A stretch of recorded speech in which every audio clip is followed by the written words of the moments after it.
So the first part of this was kind of the basic mechanics of it.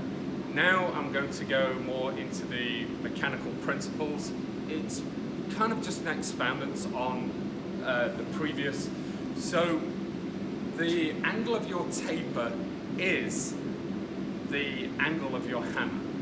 So if you're trying to make a real long point, if you're looking at, say, 4 inches over on a 1-inch bar, right?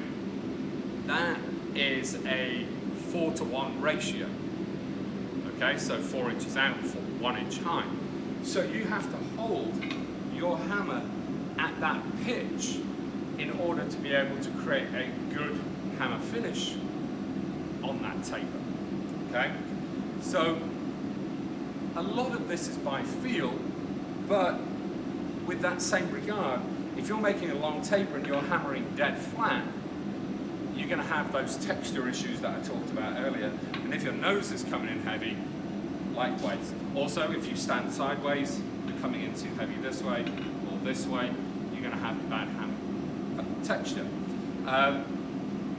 When you're roughing, the texture isn't that important, but if you've got fairly decent texture, that's kind of, it makes it easier for finishing out.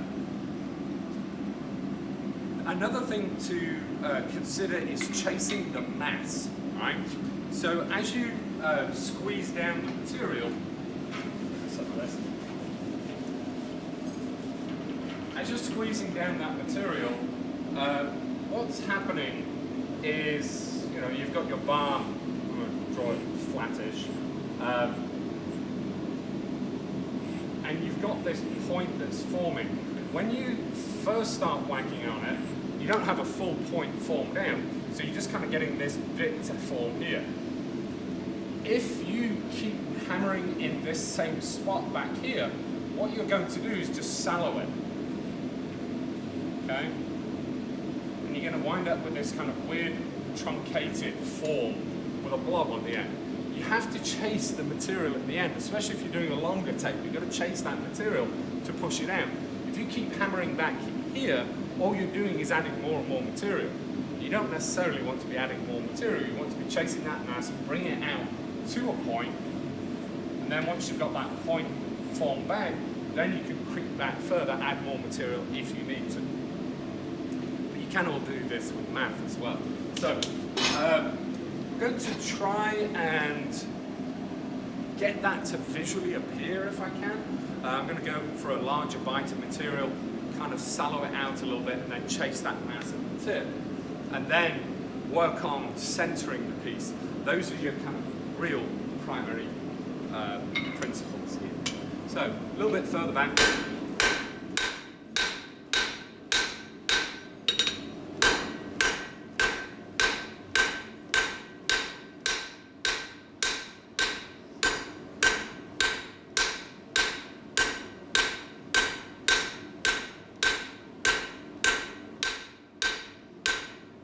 You see there is a taper forming, but that meat is kind of hindering me. So if I chase that meat,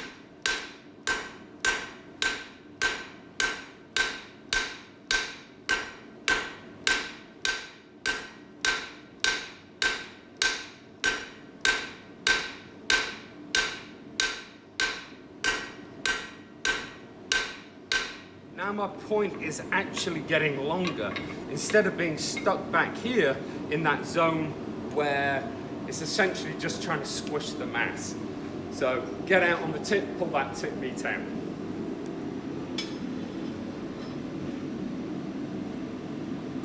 You'll notice that I've got my hand locked into the side of my body.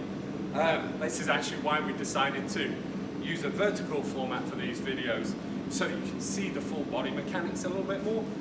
But I keep my hand locked in the side.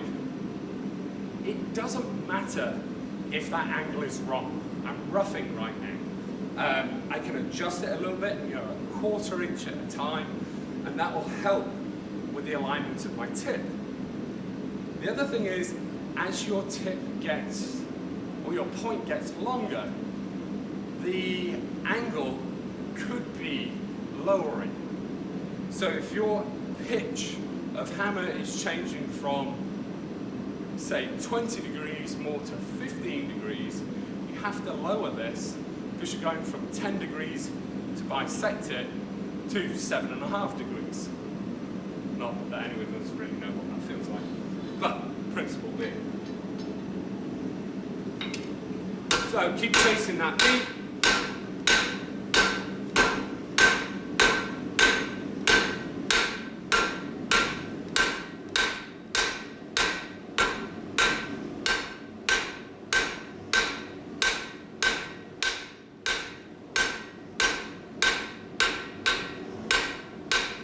That's a fair roughing. Notice I've got a bend in my bar. That actually will cause me problems because when I rotate it, you can actually see how the point isn't centered because of that. So, after your roughing, straighten up your bar. And if you've got a little bit of heat, just try and center up your pointer touch. So when it's time to work, you're actually getting on with business. A little more heat. So, roughing out is done. Going to change that axis of rotation on my hammer. Instead of it being full shoulder, coming up high, throwing in the hammer, holding it way back here.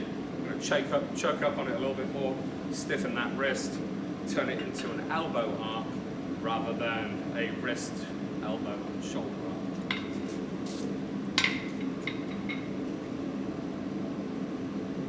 I'm going to start at the top, run down to the tip, and just run lines.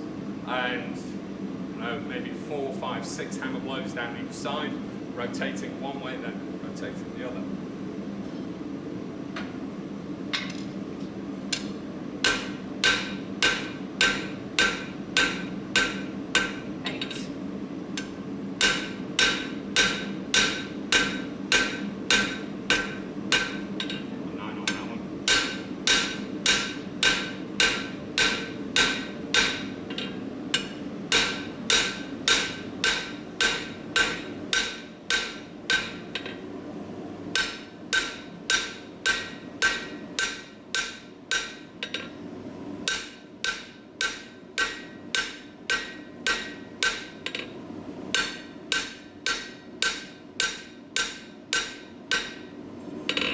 That point's coming in pretty true and straight now.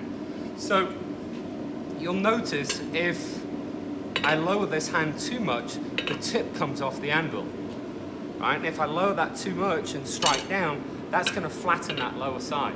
So if every time that you turn, you notice, if you're turning to the left, you notice that the point is off-center to the right, it means you're too flat. If it's off-centered to the left, you know that you're too high of a pitch and you're flattening out. If you're bending the bar a lot here, or you're getting a curve in it, you're also probably rolling into weird places. So be aware, try and keep good connection through to the end. I'm going to take one more light heat on finishing, and I think that's covered most of the principles of this.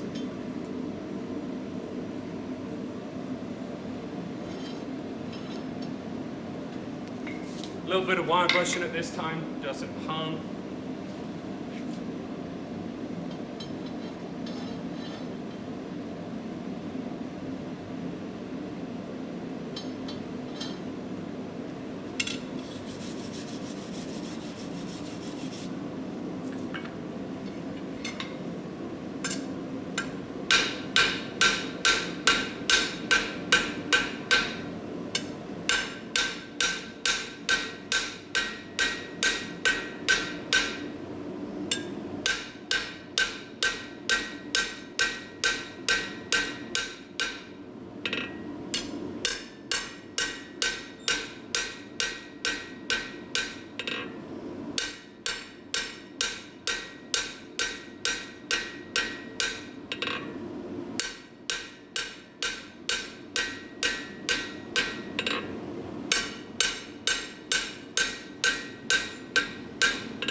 Fair.